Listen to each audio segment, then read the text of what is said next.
Lord, I pray for everyone listening. Help us walk with grace, even when things feel unfair. Remind us that our worth isn't defined by who chooses us, but by you. Give us wisdom to move with peace, confidence, and kindness in every space we enter. In Jesus' name, amen. Hey everyone, welcome to What's on the TV Tonight, your cozy corner for all things TV. From the comfort shows that make us feel seen, to the ones that make us laugh, cry, or yell at the screen. We're breaking it all down, but it's not just about what we watch. It's about how those stories connect to real life, the comfort they bring, and the lessons we carry with us. I'm your host, Shani, aka SeniTelly, and every Friday we'll dive into the shows we love and what they teach us along the way. So, what's on the TV tonight?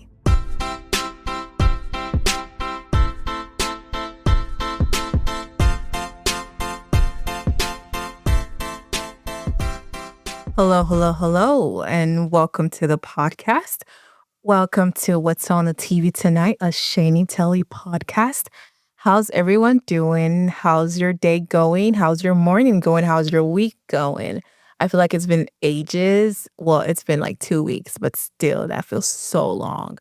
I didn't plan on taking a 2 week break because I really want to be like consistent. I wanted to be a consistent queen, but your girl went out of the country, okay? She went out of town and she had a time. Before leaving, I had a plan to like pre-record, but the way my week was so like back to back to back, like I was so busy. And it also was like my birthday weekend. So there was just so many things going on. And I was literally incapable of pre-recording and then like posting it the weeks that I'd be gone. So I was just like, okay, when I get back, I will, record and shoot another episode. But then jet lag, oh my gosh, jet lag is no joke. So literally, your girl has been struggling. I've been waking up at 5 a.m. every day. I don't know if it's because like daylight savings happened or what it is that's affecting me from getting back to my regularly scheduled program. But your girl has been waking up at 5 a.m. every day, and it's so annoying. But I digress. But your girl's been watching TV, okay? But mainly, I've been watching Selling Sunset. And well, spoiler alert, if you haven't seen the title already, this episode is about Selling Sunset and why it's pissing me the F off. Like, I don't even know where to begin with Selling Sunset. Like, there's just so much to cover. Like, I have notes because I need to really make sure that I hit every point that needs to be hit. Because I just watched the reunion today and it was literally, it could have just been an email, to be honest with you. It could have been an email. There was no point in that reunion. It was a waste of my time, waste of people's time, waste of my tax dollar for paying for a Netflix subscription. Okay?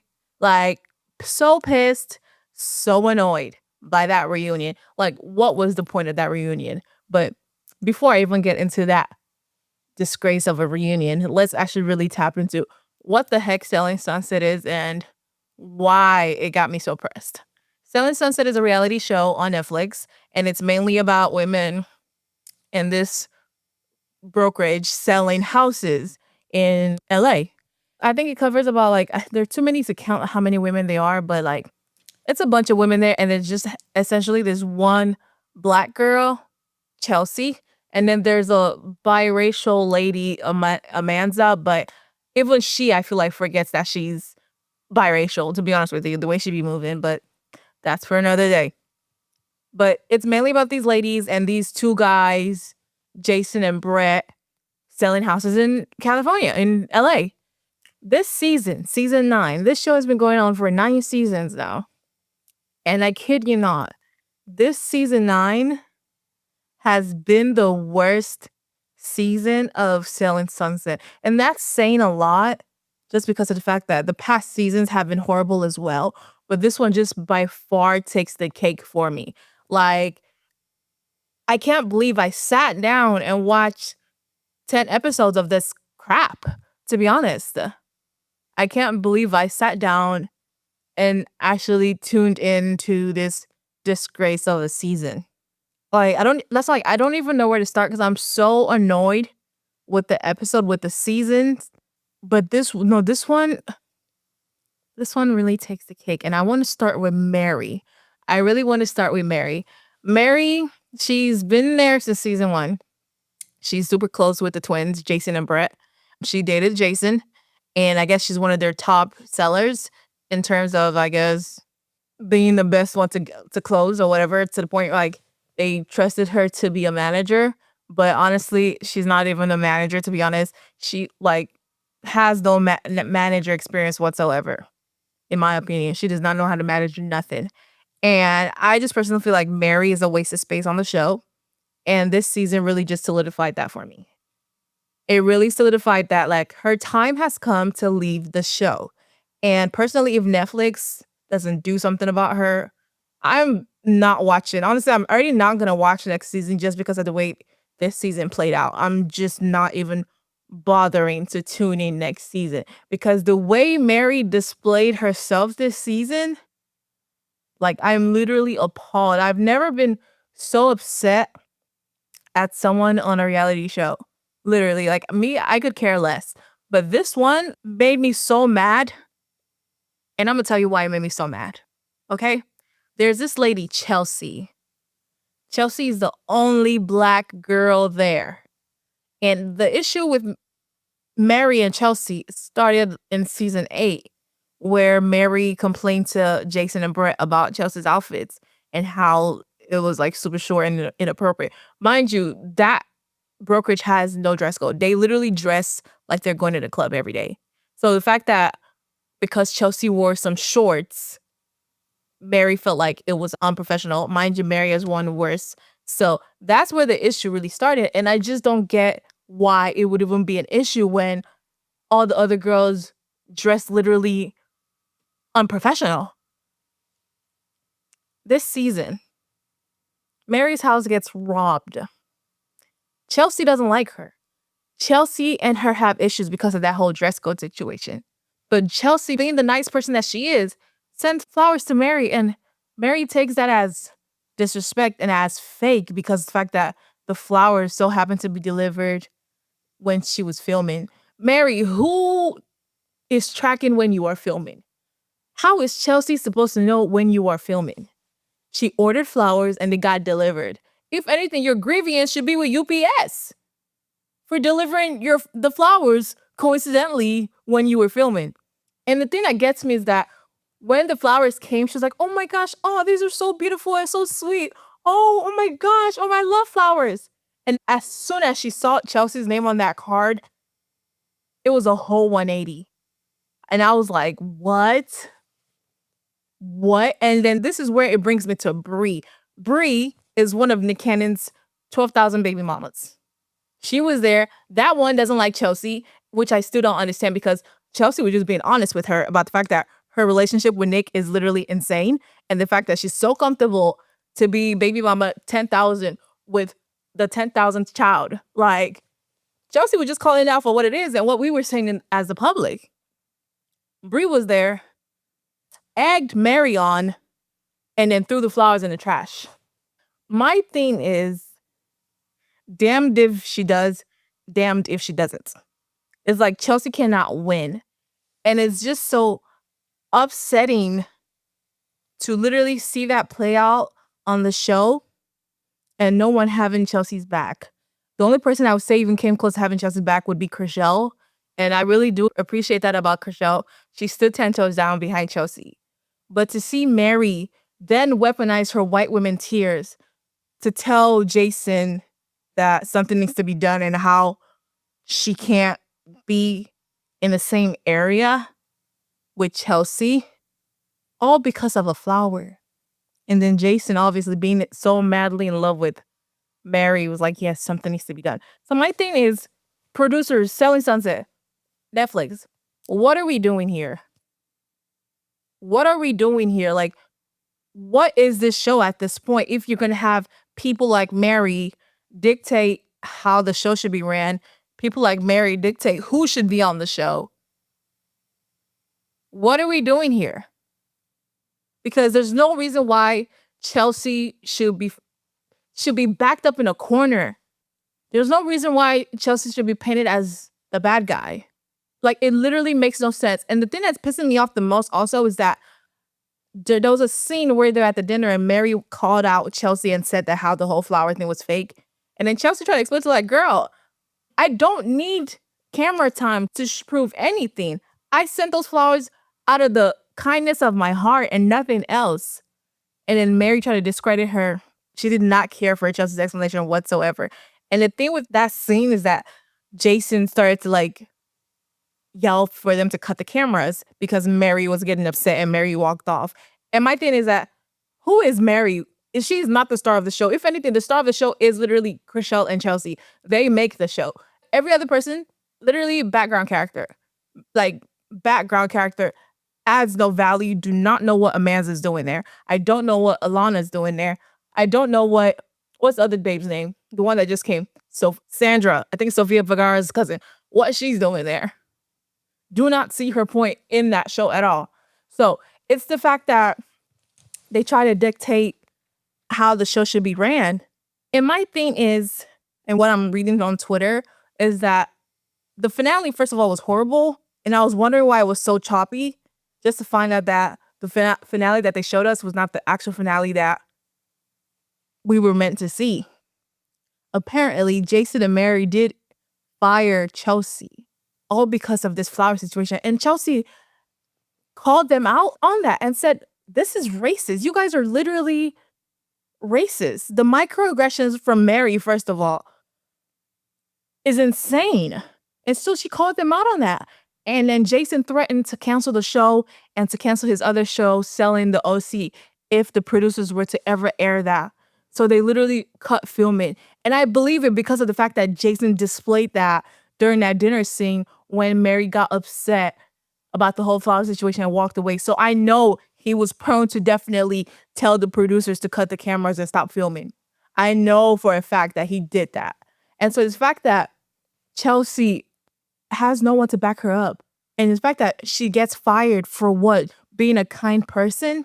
She gets fired because a white woman doesn't feel comfortable with her. She gets fired because a white woman doesn't like her when she's literally done nothing wrong to her. Like, it makes no sense to me how Netflix even let this season slide in the first place. Like, it makes zero sense to me. And I can really go on about this whole Mary Chelsea situation because they should have covered that in the reunion and they didn't. And that's what's pissing me off because it was a waste of time. The first 13 minutes, they were playing some nonsense game about fan questions. And I bet my last dime fans did not ask those questions. And literally Netflix or the producer just put that out of their booty. Because I don't remember them asking us to ask questions for the cast. And it was all dumb questions that added zero value to the reunion. Zero value.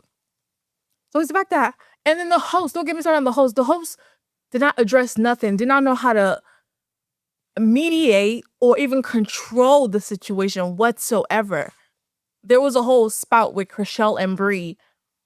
And instead of him to properly dig the right questions out and mediate the situation, once Mary walked off, he was like, oh, let's take a lunch break. Let's take a lunch break and we'll come back to it. They came back, literally acted like the conversation never happened, and they moved on from it. And I'm like, what am I seriously watching? Like, what are we doing here? Like, this reunion should have been an email or a 1-minute clip, to be honest with you, because it felt like a waste of time. A waste of time, in my humble opinion. I don't know. I just feel like I'm ranting because of how pissed I am. And it's just like I can really keep going on and on about Mary. Because the thing that gets me with Mary is that people are calling her out on her behavior on social media, you know, as people should, to be honest with you, because there's no way we can let that type of behavior slide. Even though, like, me personally, I just don't care to even go to people's comments to be like commenting whatever. But this is me stating my opinion now. People are in her Instagram, on her TikTok, commenting, telling her that her behavior was very microaggressive and also racist towards Chelsea. And then this lady had the audacity to turn off her comments and then post a TikTok video on some funny-ish and saying that, oh, I was nice to you, and now I'm not nice to you. It was like a weird video. And I'm just like, If you're gonna post something like that, then leave those comments on. Let people say what they want to say because you want to act tough. You want to act tough, Mary. So leave those comments on. Like, what if, like, you are 45 years old, you're a grown woman. If you can dish it, then you should be able to take it. You should be able to take it. Because the way she was popping her chest to Chelsea, the way she was popping her chest to Chelsea at the reunion and at the dinners, Mary, if you got all this vim, but you can be able to take when people want to call you out on your behavior. You should be able to take it. Like, why are we turning off our comments, Mary? Why? The people want to know, Mary. The people want to know. But I digress. I have to leave Mary alone because if I keep talking about this babe, like my blood will literally boil. Literally. Now let me get to Bree. Bree, that, first of all, to my surprise, that lady is not Asian. I thought she was Asian this whole time. I thought Nick Cannon's 12th baby mama was Asian. That is a full-blown white woman. And she's had so many surgeries. I like, nothing against surgeries, but sometimes you gotta know when to pump the brakes on it. She literally changed ethnicities. Like, what are we talking about? They brought her sister on the show, full-on white, beautiful lady. And I'm like, wait, how are they sisters? I was really trying to find the correlation and how they're related. Just for me to go on Twitter just to see that people were like, how, like, Brie has been blackfishing this whole time. And I'm like, blackfishing? I'm thinking she's been Asian this whole time, first of all. So I go on Google and search up her original face, and I kid you not, that was a white woman from the mountain of Caucasus. Like, no, like, seriously, I was shocked. I'm like, there's no way this lady changed her whole ethnicity, changed her whole race like that. She has no storyline, and she banks on people's storyline. She has to literally attach herself to other people and their issues. She's literally a lice. She has to attach herself to something. Unless she won't be able to survive, because I kid you not, without this whole Chelsea situation and Mary situation, she has no stone to stand on. She literally has nothing to stand on. She has nothing to give us. She doesn't sell a house. She doesn't give us anything other than to what? Serve looks, allegedly. And honestly, those looks are literally lackluster. So I don't know what she's giving the people, because she ain't giving me nothing. Like, I cannot stand that chick for, like, oh, I can't stand her. I literally cannot stand that babe. And then I want to talk about Chrishell. Chrishell's a very interesting person to me. I would say I have a love-hate relationship with Chrishell. I think my thing with Chrishell is I have no opinion, or no, I have no feelings towards her. That would be my theme. With Brie and Mary, I have a clear disdain for them. Like, I dislike them. But with Chrishell, I have no feelings towards her. I have no feelings towards her. My thing with Chrishell is, without a doubt, she is the show. She is the main character, without a doubt. But my thing also is that I feel like sometimes she can feel a little entitled. And I don't know if it's on purpose or it's just kind of like a safeguard for her because of how, like, she's been treated in the past seasons, especially her first season, when she literally had no choice but to be on defense mode, and like also like defense and offense. Literally, she had no choice to be her protector because of the fact that Christine in season 1 wasn't the nicest person to her. But now, 8 seasons later, I don't know this Chrishell. I just personally feel like she's a little entitled. And the whole situation with Nicole, it's like, you've been calling this lady a crackhead for only God knows how long. And when the lady finally, gives you back what you've been giving her, it's like crickets. And my thing with Nicole also is like what she said about Chrishell and her parents was borderline just uncalled for. But it's like Chrishell asked for it. Because the situation, it was Thanksgiving, Friendsgiving, or whatever they were calling it, and they were like all saying what they were thankful for. And then I guess Nicole said she was thankful for her eyesight or whatever the freak she was talking about. And then, like, I guess the way Chrishell reacted with what Nicole was saying, and then that whole thing just like sparked into something. And I was like, what am I watching? And then next thing you know, Nicole is saying, oh, You must be mistaking me for your dead parents. And I'm like, ooh. And that was because of Chrishell was like how she's on drugs and she's a crackhead. And then Nicole replies with, you must be mistaking me with your parents. That's what she said. And then Amanza freaks out like, you know her parents are dead. Amanza, first of all, shut up and sit down. The class knows her parent is dead. We know this. And Nicole, you are dead wrong for that. But I get it at the same time. This is where I'm very conflicted about the situation. It's like I get why Nicole would say something like that because it gets to a point, It gets to a point when someone keeps poking you and poking you and poking you. At one point, you're gonna bite back. You're gonna poke back, you know. But it's like pick and choose what you say to poke. Talking about somebody's parents that are gone, it's not cool. It's not cool at all. And sometimes I think Nicole might be out of there, like mentally, but that's for another day. And so the fact that she said that about Chrishell was kind of really low, but it's like, I get it, because like Chrishell would not stop. And this is where I'm like, really like, iffy with Chrishell, because like, yes, I get you're trying to protect yourself from like ever being bullied or whatever, but at one point the bullied becomes the bullied. And it's like, girl, you need to know when to stop. And that's just my thing with Chrishell. I just feel like she feels entitled, like she can do no wrong. Like she feels like she can do no wrong. And I'm like, girl, yes, you can. You've been wrong plenty of times, you know? But then Chrishell and Bree, I don't even know where that whole beef started from. And this is where it takes me back to Bree being a follower and literally has nothing to stand on. Because the only reason why Bree even has beef with Chrishell is because of the fact that Chrishell is super close to Chelsea. And now Mary and Chelsea have this issue. Bree has finally had a reason to hate Chrishell for being so close with Chelsea. That's literally what it is. And so the fact that that whole argument during the reunion and Bree acting like she's tough, like, girl, you're all bark, no bite. Get out of here, literally.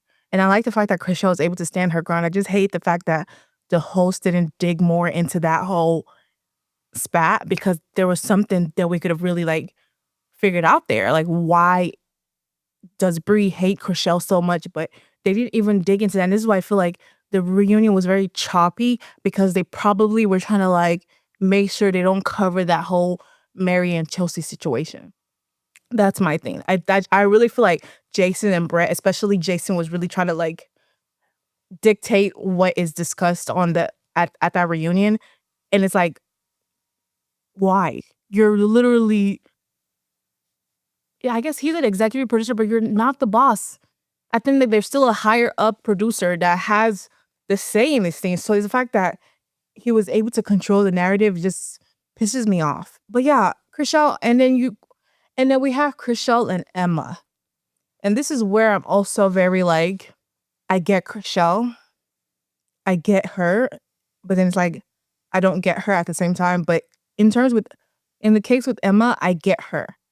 Emma has this boyfriend that is problematic AF and has literally hurt Emma so many times. First of all, I don't even care for Emma. When she came in, she was supposed to be replacing Christine temporarily. Then all of a sudden she became permanent. I'm just like, oh, I don't really care for another like blonde girl with the same type of storyline. Cause like the show is filled with so many blondes and like it's exhausting. Oh my gosh.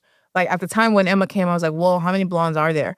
But I just don't care for Emma like that. She's the only reason why I'm even like tolerating her. I was tolerating her this season was because of the fact of she's, one of Chelsea's friends and she always has Chelsea's back. So I was kind of like tolerating her and appreciating her for that with us as well as, Chrishell. But my thing with Emma is that her boyfriend is problematic and her and Chrishell are like 5 and 6. They're literally best friends.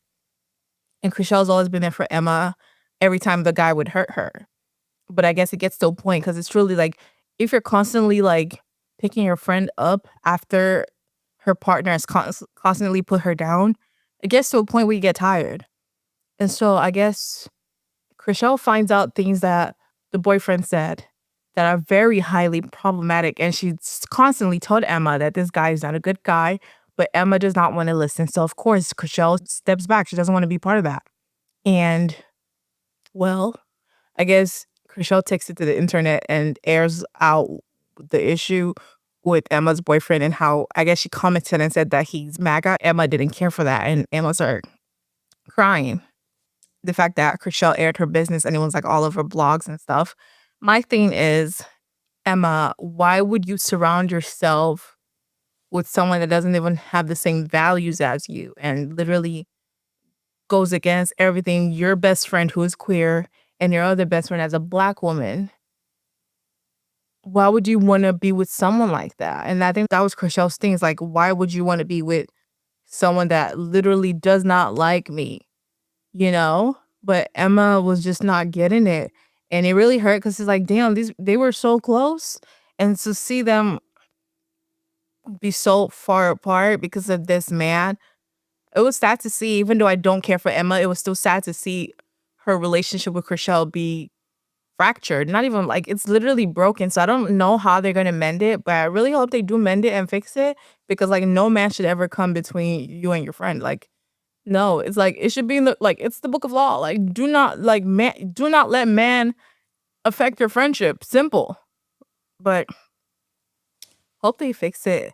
And I hated the fact that Mary and Bree started to put in their 2 cents in their relationship. I'm like, mind your business. This is a A-B conversation. See your way out of it. Like no one invited you into this conversation to like interject. The only person that had a say in like interjecting would be Chelsea, just because of the fact that she's the third in that friendship. Because they were literally a trio. So she knows both sides and she's seen every angle. So she has a say. So if she wants to give her opinion about her friends, she can. But Bree and Mary literally have no leg to stand on to even be talking about Chrishell and Emma's relationship. Like, no, literally every little thing about those two ladies pisses me off. Pisses me off so bad. Amanza and Alanna, I truly do not know why you are on the show. You give nothing. You give me nothing. You don't sell houses. I even thought I could have more things to say about them, but truly they give me nothing. Alanna seems like a nice chick, but the fact that she's very like in the mix with Mary Bree and she's there when they're talking crap about Chelsea and Chrishell, I can't ride with that. I hate a silent person that would stay in rooms and be comfortable watching people talk crap about other people. Like I hate that type of person. And that's who she is. And unfortunately, girl, you gotta go. You are boring. You give nothing. You have no storyline. You're not selling a house. Why are you on a show about selling houses when you're not even doing that? At least that's the bare minimum. You could have done you could at least helped sell some houses. The same with Amanza. Amanza's role, she's supposed to be like decorating the house for for showings. She's not even showing nothing.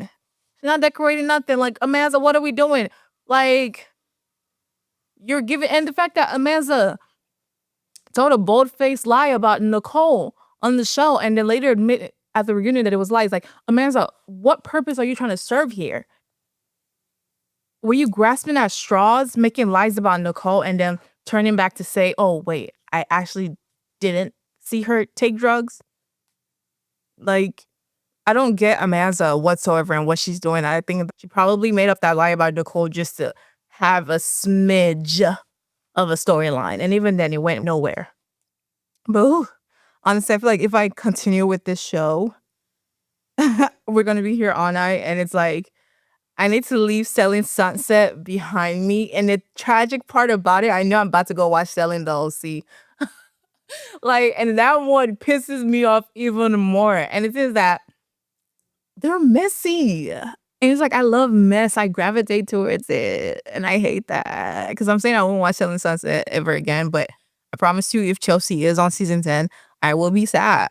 Unfortunately, I will be sad. But Selling the OC is another thing. And I'm watching Selling the OC just because of Brandy's there.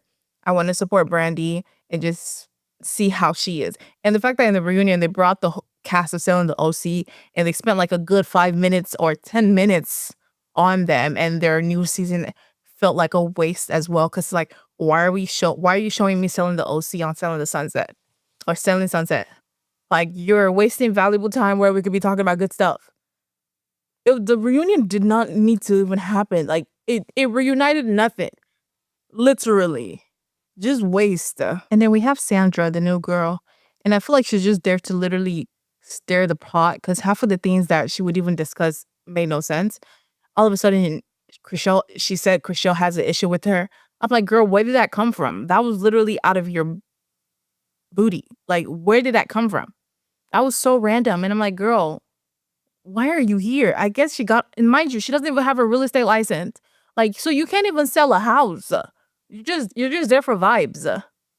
You can't sell a house. You're just there for vibes. Like, what are we doing? I think she only got on the show because of the fact that her cousin is Sofia Vergara. And it's like, okay, whoop-de-doo.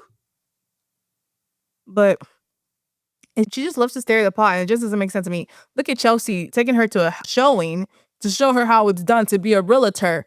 And then she want to bring up drama about Brie and her stupid Valentine's party. Girl, we are at work. We need to be focused on work. What do you mean, Brie and her dumb party that I could care less about? Like, Chelsea checked that real quick, and the fact that ever since then, she don't like Chelsea. I'm like, girl, if when you're at work, you need to be doing work things, not talking about irrelevant situations. And it's the fact that Brie's little Valentine's party, Brie sent Chelsea an invite, and Chelsea kindly declined and said she has plans. And it's the fact that she felt some kind of way about that. And it's like, girl, first of all, you're only sending Chelsea an invite just literally just to toy in her face, to be honest with you, just to play in her face, because you know damn well that she will not be coming to your event. And then it's the fact that I guess her decorator still placed Chelsea's name on the table, and then Mary had a whole visceral reaction about it and literally started crying and freaking out. That literally blew my mind. And then Brie had the audacity to throw Chelsea's name across the balcony, which I felt very unsettling, to be honest. The African in me felt very unsettled by that because it felt weird. But that's not like there go Mary weaponizing her white women tears. Because it's the fact that just seeing Chelsea's name literally made her flare up, literally made her freak out and start having a whole panic attack. Because of what? When Chelsea's never displayed any type of violence or aggression towards you.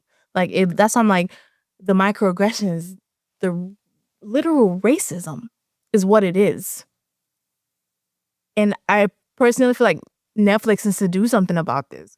The producers of Selling Sunset needs to do something about this, because Mary cannot be on the show with this type of behavior. She cannot keep at this. No.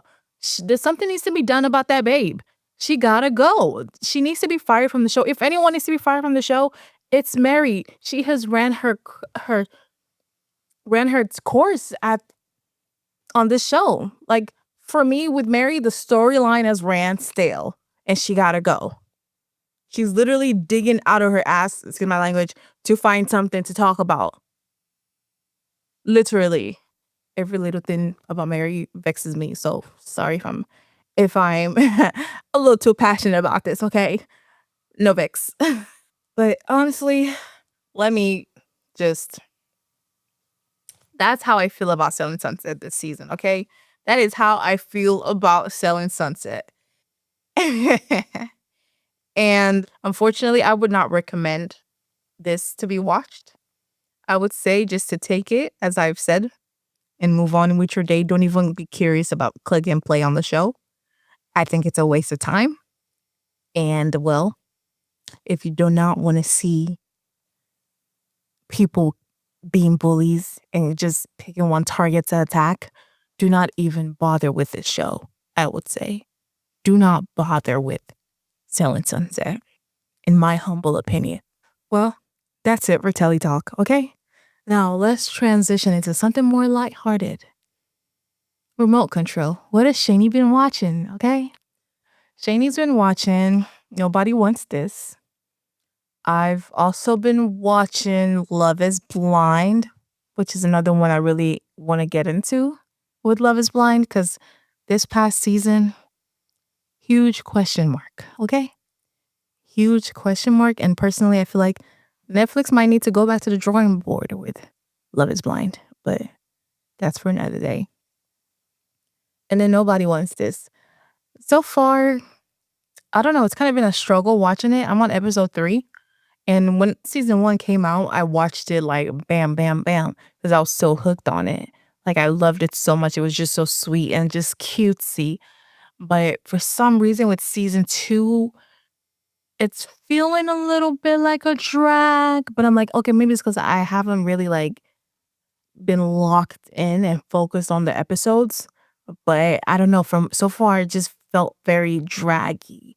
But I'm gonna keep watching because they got renewed for season 3, so I definitely gotta finish it.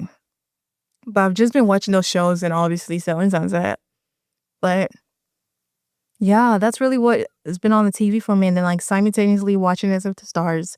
I think this is what, week 7 now, I think, and it's still kind of mind-boggling that Andy is still there, but hey, I guess, because back in the day, if you're not a great dancer, you're gone week 1. So it's the fact that he's still there week 7, ah, to each their own, I guess.